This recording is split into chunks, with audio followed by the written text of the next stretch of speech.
தருமன், பீமன், அர்ஜுனன், நகுலன், சகாதேவன். 5 பேர். 5 பேருக்குமா ஒரு மனைவி இருந்தா, அவ பேரு திரௌபதி. துருபதன் மகள், அதனால் திரௌபதி. பாஞ்சால தேசத்தின் இளவரசி, அதனால் பாஞ்சாலி. அவளுடைய இயற்பெயர் கிருஷ்ணை, கருப்பழகி. கிருஷ்ணம் அப்படின்னாலே கருப்புன்னு அர்த்தம். அவ பேர் கிருஷ்ணை. 5 பேர் பிளஸ் 1 6 பேர் காட்டுல போய்கிட்டு இருக்காங்க. என் வாழ்க்கையை மாற்றிய ஒரு வாசிப்பு இது. என் பேச்சை நீங்கள் தொடர்ந்து அவதானித்துக் கொண்டே இருந்தால், தொடர்ந்து கவனித்துக் கொண்டே இருந்தால், அதில் சில பல வளர்ச்சிகளை நீங்கள் காணக்கூடும். 10 ஆண்டுகளுக்கு முன்னால் நான் வேறாக இருந்தேன். 10 ஆண்டுகளுடைய பயிற்சியில் நான் வேறாக வந்திருக்கிறேன். அதற்கு காரணம் அந்த வாசிப்பிற்குள் நின்று நான் என்னை உணர்ந்து கொள்வதுதான். 6 பேர் நடந்து போறாங்க காட்டுல. பெரிய காடு, தண்ணீர் இல்ல, உணவில்ல. எல்லாம் முன்னால 5 பேர் நடந்து போயிட்டே இருக்காங்க. பின்னால திரௌபதி மெதுவா நடந்து போறா. திரௌபதியால நடக்க முடியல. கேமரா ஆன் பண்ணுங்க. ஒரு காட்சி காட்டுகிறேன். சாதாரணமாக வாசிப்பாளர்களுக்கும் பார்வையாளர்களுக்கும் இருக்கக்கூடிய பிரச்சனை என்னன்னா, வாசிப்பாளருக்கும் கேட்பாளருக்கும் இருக்கிற வசதி பார்வையாளர்களுக்கு இல்ல. ஏன்னா எவனோ ஒருத்தன் காட்சிப்படுத்தினான், அதை தான் நம்ம பார்த்தாகணும். ஆனா கேட்கக்கூடியவனுக்கு உள்ளுக்குள்ளிருந்து காட்சி விரியும், அது அவன் சுதந்திரம். கேட்கக்கூடியவனுக்கு காட்சி விரியும், அது அவன் சுதந்திரம். கற்பனை என்பது மிக அற்புதமானது. அறிவை விட கற்பனை மேலானது என்று பேசுகிறான் ஐன்ஸ்டீன். கற்பனை செய்து கொள்ளுங்கள். 5 பேர் நடக்கிறாங்க. அதுக்கு பின்னால ஒருத்தி வரா. திடீர்னு திரௌபதிக்கு விக்கல் அப்படின்னா, இதுல இந்த நகுலன் இருக்கால, நமக்கு கேரக்டர்ஸ் தெரியாதுங்க. 2 பேர் பத்தி தான் தெரிஞ்சு வச்சிருக்கோம். ஒருத்தன் பீமா, ஒருத்தன் அர்ஜுனன். நகுலனை பத்தி நமக்கு தெரியாது. சகாதேவனை பத்தி நமக்கு டீடைல்டா தெரியாது. நீங்க அந்த கேரக்டர் எல்லாம் ரொம்ப ஆழமா வாசிச்சீங்கன்னா ரொம்ப இன்ட்ரெஸ்டிங்கா இருக்கும். நகுலன் கொஞ்சம் உணர்ச்சி வசப்படுறான். சகாதேவன் ஞானி, கணிச்சு சொல்லிடுவான் எல்லாத்தையும். நகுலனும் சகாதேவனும் மாதரி அப்படிங்கிற பாண்டுவின் 2வது மனைவிக்கு பிறந்தவர்கள். குந்தி பிள்ளைகள் இல்லை அவர்கள். குந்திக்கு பிறந்தவர்கள் 3 பேர் தான். தருமன், பீமன், அர்ஜுனன். மாதரிக்கு 2 பேர் பிறந்தாங்க. அவங்க தான் இந்த சகாதேவனும் நகுலன். நகுலன் வந்து பதறி போய், ஐயோ திரௌபதிக்கு விக்கல். கிட்ட போனா 4 பேர் கிட்ட சொன்னோம், கொஞ்சம் வெயிட் பண்ணுங்க, அந்த பக்கம் ஒரு குளம் பார்த்தேன், தண்ணி எடுத்துட்டு வரேன்னு ஓடிட்டான். 5 பேரும் நிக்கிறாங்க. இப்போ திரௌபதியோட சேர்ந்து அந்த 4 பேர் 5 பேரும் நிக்கிறாங்க. நல்ல காட்சிப்படுத்திக்கோங்க. 5 நிமிஷம் ஆச்சு, 10 நிமிஷம் ஆச்சு, நகுலன் வரல. சகாதேவனுக்கு மனசுல சிறிய கேள்வி, ஏதேனும் நடந்திருக்குமா? அண்ணா, நான் போய் தம்பியை அழைத்து வருகிறேன். சகாதேவன் போயிட்டான். போனவனை காணோம். 10 நிமிஷம் ஆச்சு. காண்டிபன் சொன்னான், அண்ணா, மாற்றால் பிள்ளைகளை தொலைத்து விட்டோம் என்ற பழி வந்து விட போகிறது. 2 பேரையும் காணல, நான் போறேன். போனா 10 நிமிஷம் ஆச்சு, அவனையும் காணல. பீமன் சொன்னான் தர்மனிடத்தில், திரௌபதிய ஜாகிரதையா பாத்துக்கோ, இதோ நான் வரேன். அவன் போனா, அவனையும் காணும். கடைசியா தர்மனோட தனியா நிக்கிறா திரௌபதி. பெண்களுக்கு அந்த உணர்வு தெரியும், பயம். பீமன் இல்ல, இவனை நம்பி இருக்க முடியாது. நீங்க வேணா இருக்கிறீங்களா, நான் போய் அந்த 4 பேரையும் தேடிட்டு வரவான்னு கேட்கிறான். தர்மன் சொன்னா, உனக்காக தான் எல்லாம் வந்தது வேணே, நீ எதுக்கு இப்ப விக்கன? உனக்காக தானே போனா, இப்ப நீயும் போயிட்டான்னு வச்சுக்க, பீமனுக்கு யார் பதில் சொல்றது? ஒழுங்கு மரியாதை எங்கேயே நில்லு, நான் போயிட்டு வரேன். அவ போனாங்க. அவ போனா, தர்மன் போனா. பாருங்க, இங்க கேமராவை நீங்க திரௌபதியை விட்டுட்டு தர்மனுக்கு பின்னாலே வாங்க. இதோ நான் கேட்ட கேள்விக்கு, யாரிடத்தில் வெற்றி தங்கும் என்ற கேள்விக்கு மகாபாரதம் ஒரு மிகப்பெரிய விடையை தருகிறது. கேமரா அந்த பக்கம் கொண்டு வாங்க. நேரா போனா ஒரு சிறிய குளம் அங்க இருக்கு, 3 நிமிஷத்துல இருக்கு. பாக்குறான், யாரையும் காணோம். எங்க போனானுங்க அந்த 4 பசங்களும்? யோசிக்கிறான். தண்ணி அசைவு இல்லாம இருக்கு, காத்து அசைவு ஒண்ணுல, கல்லு மாதிரி இருக்கு தண்ணி. தண்ணிய பாக்குறான், மனசுல ஒரு சின்ன அச்சம். சரி, அப்புறம் பாத்துக்கலாம், முதல்ல தண்ணி எடுத்துட்டு போய் அவளுக்கு கொடுப்பான், செத்துற போறா அப்படின்ட்டு அவன் உட்காரும் பொழுது அங்க என்ன நடந்திருக்குன்னா, அங்க ஒரு யக்ஷன், அரக்கன், தேவலோகத்தில் இருக்கக்கூடிய பலம் பொருந்திய ஒரு யக்ஷன், அவன் ஒரு குளத்தை தோண்டி, மாய குளத்தை தோண்டி காத்திருப்பானா. என்ன மாதிரியும், கருணாகரன் சார் மாதிரியும் டீச்சர். வரக்கூடிய ஆட்கள் இருக்காங்க, தண்ணி குடிக்க வரவங்களுக்கு கேள்வி கேட்பான். பதில் சொன்னா தண்ணி கொடுப்பான். பதில் சொல்லலன்னு வச்சுக்கங்க, மயக்கம் அடைய வச்சு மரத்துல தொங்க விட்டுருவான். பசிச்சா சாப்பிடுவான். நம்ம 4 ஆட்கள் அங்க தொங்கிட்டு இருக்காங்க. மறைஞ்சு இருக்கான் மேல, மரத்து மேல. தர்மனுக்கு இதெல்லாம் தெரியாது. தம்பியைகளை தேடுகிறான், எல்லாம் பாக்குறான். சரி, தண்ணி முதல்ல குடிப்போம் அப்படின்ட்டு உட்கார்ந்து தண்ணி கிட்ட இப்படி போறானாங்க. அந்த கதை எவ்வளவு அழகா சொல்லுது தெரியுமா? தண்ணி கிட்ட போகும்போது உங்களுக்கு தெரியும் தானே, மனசு ரொம்ப வேதனையா இருக்கும் போதுதான் கொஸ்டின் பேப்பர் வரும் எக்ஸாமினேஷன்ல. அப்படி ஒரு கொஸ்டின் பேப்பரை மேல இருந்து போடுறான். கேள்வி ஆரம்பிச்சிருச்சு. ஒரு இலைய பிச்சு போட்டானாங்க. மகாபாரதம் சொல்லுது அந்த இலை எப்படி இறங்குச்சுன்னா இறங்குச்சான். காற்றே இல்லாத நிலையில் அந்த இலை இறங்கினது ஒரு விதமான அமானுஷ்யமாக இருந்தது. இலை எப்படி விழுந்ததுன்னா தங்கன்னு விழுந்துதான். விழுந்த சத்தத்துல தண்ணி குளம் அசைஞ்சுதான். இலை எப்படி விழுந்ததுன்னா அப்படி பாத்துக்கிட்டே இருக்காங்க. அவன் இலை விழுறத வர்றதே பாக்குறான். பார்த்துட்டு இலை எப்படி விழுதுன்னா தண்ணியில பாதியும் தரையில பாதியுமா விழுது. இப்படி விழுது. கொஞ்ச நேரம் பார்த்துக்கிட்டே இருக்கிறான் பாருங்க. தண்ணியில இருக்கிற இலை பச்சையில இருந்து சிவப்பாகுது, தரையில இருக்கிற இலை பச்சையில இருந்து மஞ்சள் ஆகுது. கொஞ்ச நேரத்துல மஞ்சள் நிறம் குருவி ஆகுது, கொஞ்ச நேரத்துல சிவப்பு நிறம் மீன் ஆகுது. ஒரே இலையில மீன் குருவி ரெண்டும் இப்படி நிக்குது. கண்ணி வைக்கிற நேரத்துல ரெண்டு பேருக்கும் போராட்டம். ஏன்னா இதுக்கு சிறகு, அதுக்கு தண்ணியில போகணும், உள்ள போகணும், கரையில இருக்கு. என்ன பண்றதுன்னு தெரியாம இந்த குருவி என்ன பண்ணுது, இந்த மீனை இழுத்துட்டு வானத்துல பறக்கிறதுக்கு போகுது. தரையில இருக்கிற குருவி இப்படி போக தண்ணியில இருக்கிற மீன் தண்ணிக்குள்ள போகணும்னு குருவியை இழுக்குது. எல்லாம் ஒரே உடம்பா இருக்கு. ஒரு பகுதி குருவி, ஒரு பகுதி மீன். ரெண்டு சண்டை போட்டு அந்த பக்கம் இழுக்க முடியல, இந்த பக்கம் போட முடியல. ரத்த களரியா அங்க ஒரு சண்டை நடக்கிறத தர்மன் பாக்குறான். கொஸ்டின் ஆரம்பிக்கிறான் யக்ஷன். தர்மா சொல், எது வாழும், எது ஜெயிக்கும்? 200 ஆண்டுகளுக்கு முன்னால் பரிணாம வளர்ச்சியை கண்டுபிடித்தவர்கள் சொன்னதாக சொல்லக்கூடிய வார்த்தையை பல 100 கோடி 1000 ஆண்டுகளுக்கு முன்னால் நிகழ்ந்ததாக சொல்லப்படுகின்ற அந்த கதை களத்தில் தர்மன் சொன்னான், பதில் சொன்னான். எது ஜெயிக்கும் என்ற கேள்விக்கு தர்மன் சொன்ன பதில்தான் நம் அனைவருக்குமான பதில். தக்கது வாழும், தகாதது வீழும். எது தக்கதோ அது வாழும், எது தகாததோ அது வீழும். அதற்கு எதற்கு நான் இதை சொல்வதற்கு எதற்கு நான் ஒரு ஆசிரியையாக, ஒரு கல்வியாளராக, ஒரு சிந்தனையாளராக, ஒரு பேச்சாளராக பொதுமக்களுக்கு இதை எப்படி நான் சொல்லக்கூடும் என்றால், ஒருவேளை நீங்கள் குருவியாக இருந்தால், எனக்கு தெரியும் நான் குருவியா மீனான்னு, ஒருவேளை நீங்கள் குருவியாக இருந்தால் உங்களுடைய ஒரு பகுதி மீனாக இருக்கின்ற பொழுது நீங்கள் குருவியாக பலம் பெற்று இருந்தீர்கள் என்று சொன்னால் மீனை இழுத்துக்கொண்டு வானத்திற்குள் ஏகுங்கள். ஒருவேளை நீங்கள் மீனாக இருந்தால் உங்கள் காலடியில் குருவி தவித்துக் கொண்டிருந்தால் குருவியை இழுத்துக்கொண்டு தண்ணீருக்குள் போங்கள். எது எதை ஜெயிக்குமோ, எது தோற்கிறதோ, எது தன்னை ஜெயிக்கிறதோ அதற்கு உணவாகும். பலவீனங்களை நமக்கு உணவாக்கி கொள்ள வேண்டும். பலவீனங்களால் நாம் பாதிப்படைய கூடாது. பலங்களை கொண்டு அந்த பலவீனத்தை ஜெயிப்பது எப்படி என்று நமக்கு தெரிய வேண்டும். பல நேரங்களில் நான் பார்க்கிறேன். இந்த 21 பேருக்கு நான் சொல்றேங்க, இன்றைக்கு நல்ல நாள், சித்திரை திருநாள். நல்ல வார்த்தைகள் வர வேண்டும் வாயில், நல்ல வார்த்தைகளால் சொல்லுகிறேன். இந்த 21 நபர்களும் உங்கள் தலைமுறை தலைமுறை தலைமுறையாக இந்த கல்வி நிறுவனத்திற்கான அறங்காவலர்களாக நின்று ஒளிபெற வேண்டும். உங்களால் பல லட்சம் மாணவர்கள் கல்வி வெளிச்சம் பெற வேண்டும் என்று நான் வாழ்த்துகிறேன். இந்த 21 பேரும் மிக அழகிய நிலையில் உங்களை நீங்களே சரியாக ஒற்றுமையோடு நீங்கள் சேர்ந்து நின்று இன்னும் பல வெளிச்சங்களை இந்த மண்ணுக்கு தர வேண்டும் என்று நான் பிரார்த்தித்து உங்களை வாழ்த்துகிறேன். இந்த சேர்ந்து இருக்கக்கூடிய தன்மை, உங்களோடு சேர்ந்து இருக்கக்கூடிய தன்மைக்கு பல நேரங்களில் நாம எங்க கோட்டை விடுறோம் தெரியுமா? ஏதோ ஒரு இடத்துல கோட்டை விட்டுறோம். ஒன்னு விஷயம் சொல்றேன், வாயில விஷம் சாப்பிட்டோம்னு வச்சுக்கோங்களேன், அதுக்கு முறிவு இருக்குங்க. காதுல விழுற விஷயத்துக்கு முறிவு இல்லைங்க. கேட்கிறத கண்ட்ரோல்ல வைங்க, அது ரொம்ப முக்கியம். உறவுகளின் பலத்திற்கு அது ரொம்ப முக்கியம். சில நடவடிக்கைகளில் நீங்கள் இன்னும் பலம் பெற்று இன்னும் பல வெளிச்சங்களை, இத்தகைய கல்வி நிறுவனங்களுடைய வளாகங்களை நீங்கள் கூட்டிக் கொண்டே போய் பல லட்சம் பேருக்கு அறிவு வெளிச்சம் தர வேண்டும் என்கின்ற பிரார்த்தனையோடு இதை சொல்ற. புத்தி வேணும். ஒரு விஷயம் தெரியுமா? அன்பு செலுத்துவது புத்திசாலித்தனம். அன்பாக இருப்பது போல புத்திசாலித்தனம் வேறு கிடையாது. யாரிடத்தில் புத்தி இல்லையோ அவர்கள் தான் அன்பற்றவர்களாக இருக்கிறார்கள். எங்க அம்மா என் அவங்க சொத்தெல்லாம் எனக்கு எழுதி வச்சுட்டாங்க. ஏன்னு கேட்டா, என் அண்ணன் நகைலாம் எனக்கு கொடுத்துருச்சு எங்க அம்மா. ஏன்னு கேட்டா, எங்க அம்மா சொல்லிச்சு, சின்ன வயசுல இருந்து இவ ரொம்ப அன்பானவ, என்ன எந்த சுமையும் தூக்க விட மாட்டாங்க. அது ஒரு காரணமாங்க பூர்வீக நகை கிடைக்கிறதுக்கு. ஒரு விஷயம் தெரியுமா? அதான் காரணமா இருந்துச்சு. என் பெற்றோருடைய சுமையை நான் எப்பொழுதும் அவர்கள் சுமப்பதற்கு அனுமதித்ததே இல்லை. போய் அவங்க சுமையை நான் என் கையில எடுத்துக்கிறேன். அதற்கு எனக்கு கிடைத்தது பரம்பரை நகை. இப்ப புரியுதா?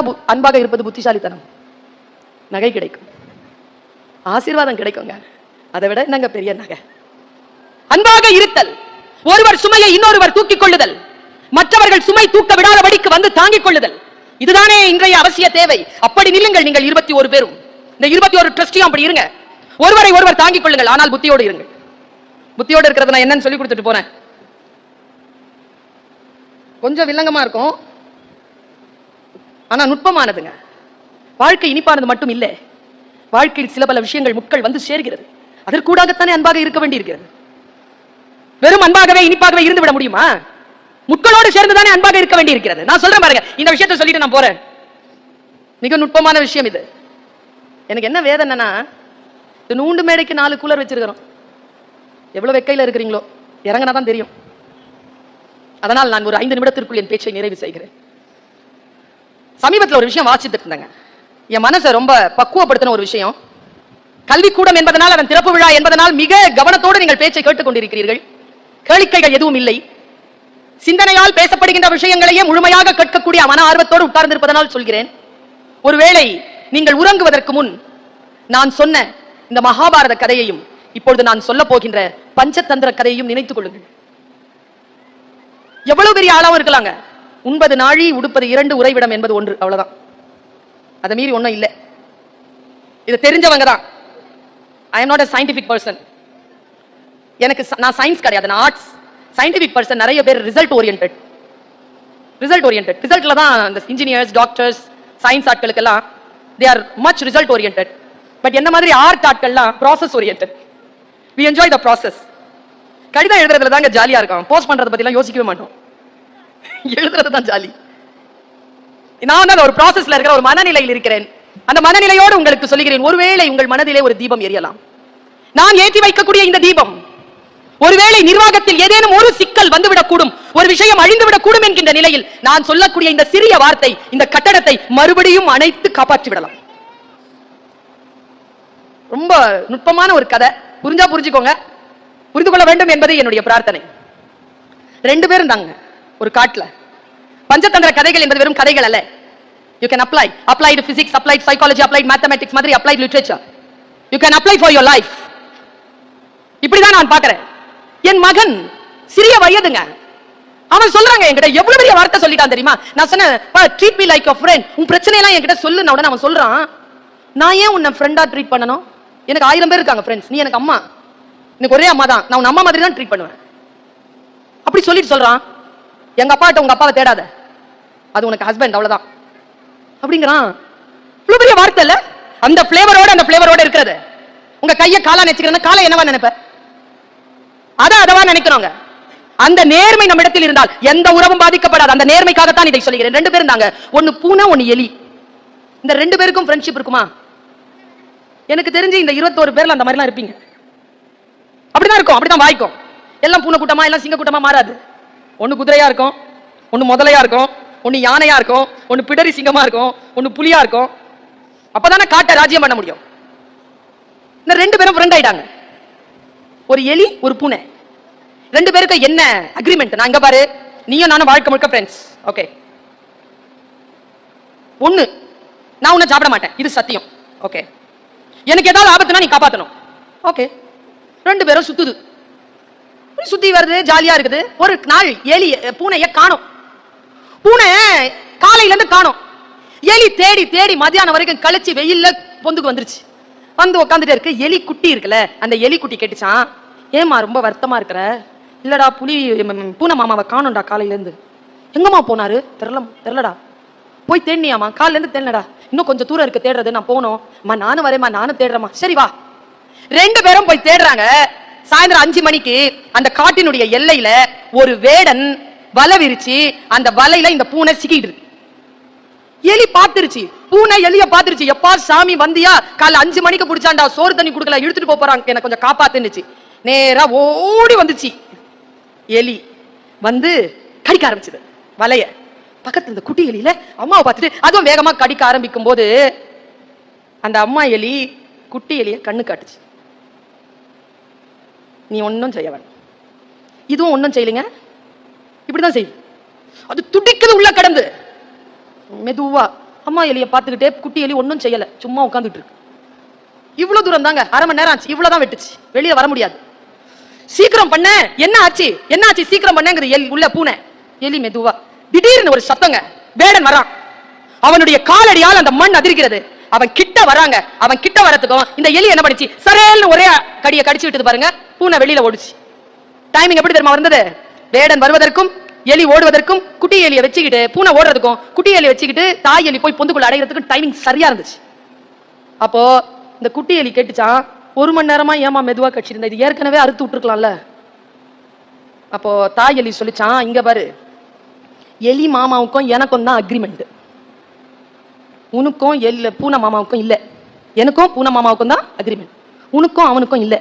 இன்னொரு விஷயம், அவன் காலையில 5 மணிக்கு பிடிச்சிருக்கான், சாயந்தரம் வரைக்கும் பசியோட இருந்திருக்கு, நீ வேற குழு குழுன்னு இருக்கிற. நான் உன்னையும் காப்பாற்றணும், என் நண்பனையும் காப்பாற்ற வேண்டும் என்றால் சரியான காலத்திற்கு நான் காத்திருக்க வேண்டியதாக இருந்தது. அந்த கால எல்லை என் கைக்குள் வந்தவுடன் 2 பேரையும் காப்பாற்றினேன் என்று சொன்னது அந்த தாய் எலி. இப்படித்தான் காப்பாற்ற வேண்டும்.